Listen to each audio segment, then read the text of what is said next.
open up After Effects, this is what you will find. We've got our project panel, our effects panel, our timeline, our render engine for when we make our movie at the end. We've got our effects panel and various windows of tools that we need. Let's say character is gone and I want to use it. We will go up to Window and we will call up Character.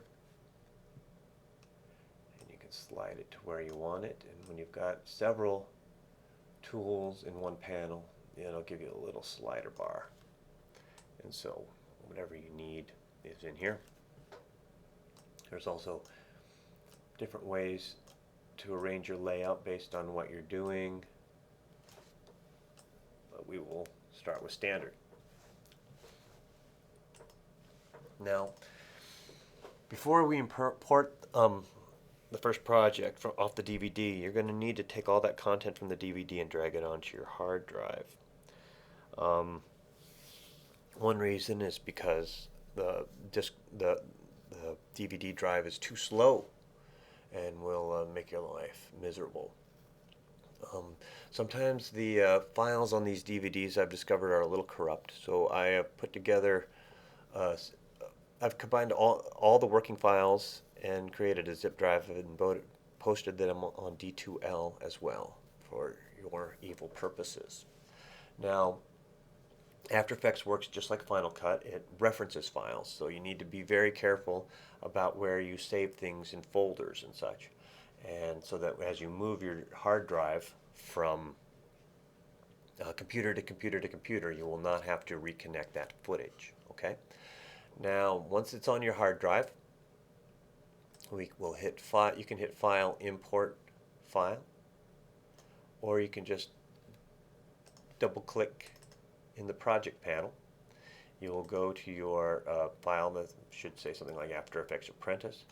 You'll pick Lesson 1. These are the files that will be in here. You'll click Open, and it'll import the file. Now we will go File, Save As. File, Save As, and then you slide over to Save As. And we are going to save it in that same folder. And we'll call it Lesson01KB. Now it is my Lesson 1. Alright. We will twirl down our folder and look at the footage that we have available to us. And the first thing they want us to do is take landscape. We're going to click and hold. And we're going to drag it down here to the Make a New Composition button. And when I release the mouse, it will create a new composition with that file in it. Cool thing about After Effects is that it will recognize the parameters of this video footage, because it could be anything. It could be NTSC, it could be HD. I'm going to hit Command K, and it's going to tell us in the composition settings exactly what it is. And we now have learned it's an NTSC file running at 29.97. Okay. Now the next thing they want us to do is take this snowstorm title, click, hold the mouse button down, and drag it right on top. And let's twirl down and look at these properties. The first thing that they have is anchor point, which is this crosshair that's right here. And basically, the anchor point tells you as we make changes from position, scale, and rotation, from what point it's going to do it from. So let's take a look at rotation. The anchor point is centered, so when we rotate, it will rotate title from the center. Now I'm going to move that anchor point. The easiest way to do it is to click on this Pan Behind tool. And I'm going to move it right over here. And we are going to now rotate. And now it's kind of like a clapboard type rotation. Okay. If you want to restore everything to its original settings, just click on Reset, and it'll come back to the beginning. Position, the first parameter, I'm clicking the mouse and holding it and just sliding it left and right to move it left and right. I'm now clicking on the mouse and sliding it left and right to move it up and down. We can mess with the scale. We can unlink those parameters and make play with the scale there. We can also squeeze the scale this way. I'm going to reset it all. And then lastly, there's opacity. So if you wanted to do like a fade up, we can do that. I'm going to show you guys how to set a keyframe. Anything that has a stopwatch is keyframeable. It means it can be animated. So I'm going to click on that stopwatch, and that's going to give us a keyframe. And I'm going to set that parameter at 0. So I've clicked on there, hit 0, and enter. Then we'll slide down 1 second, and I'm going to click on this, hit 100, and enter, and it'll automatically create another keyframe. Once there's one keyframe set, whenever we make changes, it'll make a new keyframe. And I'm going to slide the render bar down so that we can. Now I'm going to hit 0 on the numeric keypad, and that's going to do a RAM render, so we can see what it'll look like in the real world. Now let's say we want that fade up to be slower. All we have to do is click and drag that keyframe down to where we want it. And now we have a slower fade up. Okay. If you want these keyframes to go away, just click the stopwatch again. Hit reset to make sure we are where we want to be. So now I want to go to the beginning of my timeline, so I'm just going to hit the home button, and it'll put me there. If I hit the end button, it'll put me all the way to the end of the timeline. So I'm going to hit home. And if you want to make your timeline longer, hit Command K, and you can just change your duration right here. Okay. So for this particular project, they want a snowstorm to enter from the bottom and land at the bottom third of this composition. So we will scrub position till it is out of frame. We're at the beginning of the comp, and I'm going to make our first keyframe, and at 115 they want it to make its entrance. So we will set something that looks something roughly around there. Okay, now I'm going to hit the numeric keypad to see what it looks like. And you see how it's kind of a harsh stop when it reaches the end of its motion. We're going to soften that with something called an eased keyframe. So I'm going to hover over the keyframe. You can either control click or right click. Hit keyframe assistant and hit easy ease, and now the shape of the keyframe looks like this, and basically it ramps the stop, so it just kind of gradually slows as opposed to a sudden stop. All right. So then next thing we're going to do is we're going to set our time, the playback head right here at 215. We're going to bring in this snowflake animation. I'm going to click and drag and bring it in here. And I'm going to hit RAM preview, the 0 button, and that's going to show us what that is doing. Let's blink out these two layers so we can see it by itself. Alright, so that's what the animation looks like. And when you first see it, this blue, it'll come up with this blue. But it is an alpha layer, because when you click on transparency grid, you'll see that there's the white and gray check saying that there's an alpha channel, and basically the alpha channel is an invisible channel saying that there's no background, making this very easy to composite on top of something else. So the idea is that I'm going to turn on our other layers. The idea is that once snowstorm lands, our snowflake is going to enter and make the O of snowstorm. So I'm going to take a look at all of our properties here. I'm going to click on snowstorm, and I'm just going to hit the letter U just to call up our keyframe. And so where we will start, actually they want the snowflake to land at 215. So let's go ahead and find that parameter and animate it first. If you look here, I've got that pan behind tool is still on. So we can either go up here and click V, click the selection tool, or hit the letter V to call it up, and we will just kind of drag it roughly to where we want to do it. We can also do it by scrubbing it. And let's scale it down and put it where we want it. something that looks like that. You can also use the up and down arrows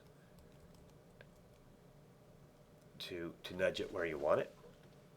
And so at this point, I'm going to keyframe position, scale, and rotation. Okay. Now let's go back to where Snowstorm lands, and we want to push our snowflake out to the right. But we don't want that real linear thing because it's supposed to be a snowflake. Let's have it blowing in the wind. Look, we got the wind blowing here from right to left. So we've got these Bezier handles that are on here that will help bend the path. So I'm going to click and hold on this Bezier panel. I'm going to drag it up, and I'm going to drag this one down. And now I'm going to hit 0 on the numeric keypad, and our snowflake is going to kind of blow in. All right. Now the ending is harsh as well on this, so we are going to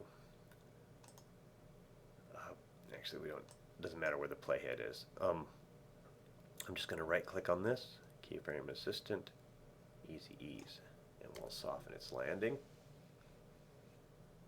Alright. Next thing I wanted to do is I want it to be larger and then shrink into Snowstorm. And so because it's all the way off here, we won't see anything. I'm going to bring it somewhere here in the middle of the timeline, and I'm going to increase its scale. I'm just going to drag it up to something like that. And then I'm going to drag it to the beginning.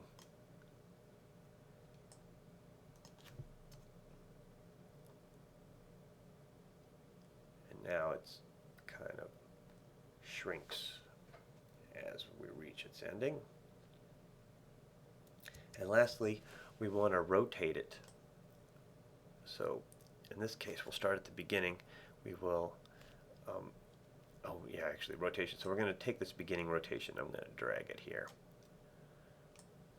And then we'll come here. And what I want to do is I want it to do a 360-degree revolution, right? So instead of dragging this down until it says 360, all we have to do is type in the number 1 here, and it will do a complete 360-degree clockwise revolution. All right. Now, if we want it to be counterclockwise, we'll hit -1.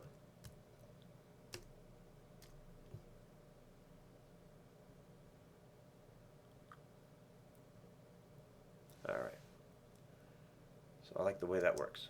Now what they want us to do is drag in this snowboarding footage. Okay. And let's scale it down. I'm going to just hit the letter S to call up just the scale parameter. And let's set the, let's make it 50%. And I'm going to click on here, and we're going to call up our safe action grid, and we're going to set this fella right up in that corner. Let's make it, yeah, that's fine. Now we're going to duplicate it. I'm going to click on it, and I'm going to hold down Command, hit the letter D to duplicate, and then we'll just drag it over to this corner. And I'm going to click on both of them. So I clicked on the top one. I'm going to hold the Shift button down, click on the other one, and I'm going to hit the letter P just to make sure that, yeah, vertically they are perfect. Okay. Now with them both selected, I'm going to hit the letter S, and let's hit 40 and see what happens.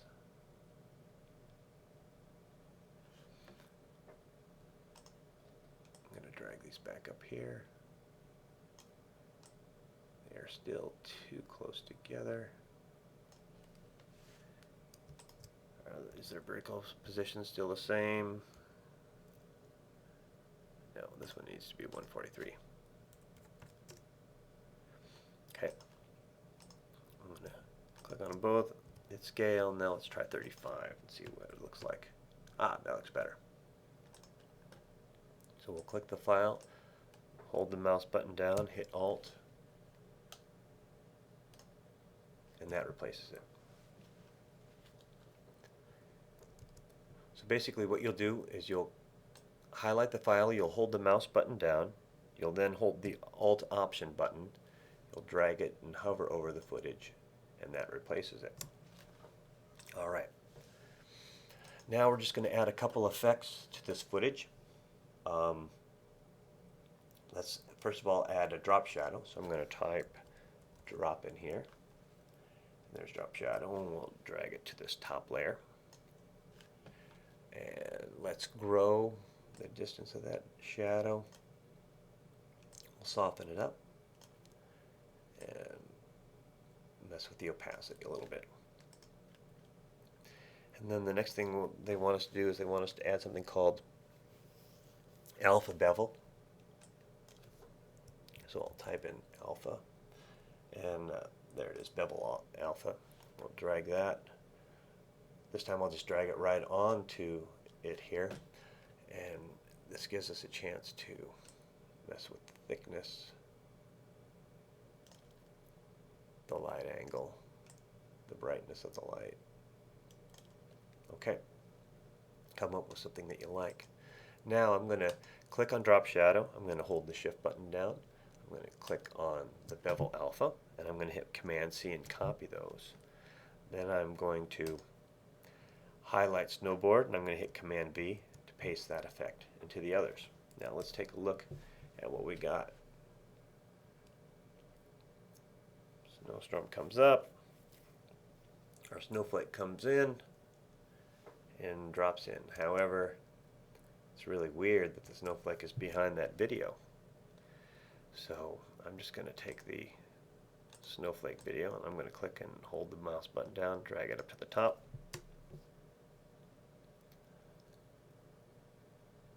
And that's what we're going to render. So I want to render all 5 seconds of this, so I'm going to drag this back to the end. And when we're ready to render, we will hit Composition, Make Movie. You'll click on this, and we will send it, and make sure everything is your name,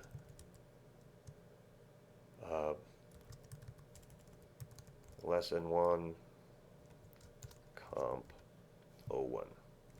something like that. And now we need to tell it what we want it to be. So I'm going to click here in the word lossless, and it says it wants to be a QuickTime file, which is what we want. However, when we click on Format Options, the first option it gives us is animation, which is creates a huge file that you will not be able to post on D2L. And so we want to make something that will be easier and more web friendly. So we are going to create an H.264, which is a good looking file that does not have a lot of data in it. We will click OK. It will automatically determine the size of that comp, and that's what we will stick with. These parameters for right now, we can leave them the same. There is no audio, so we do not need to click audio this time, but anytime there is audio in one of these compositions, you'll need to click that box to generate audio. We'll click OK, and now it's ready to go, and all we need to do is hit render, and it is thinking, and it'll ring the magic bell when it's done, and then you can watch it in QuickTime to see if it turned out the way you wanted it. So good luck making this first composition.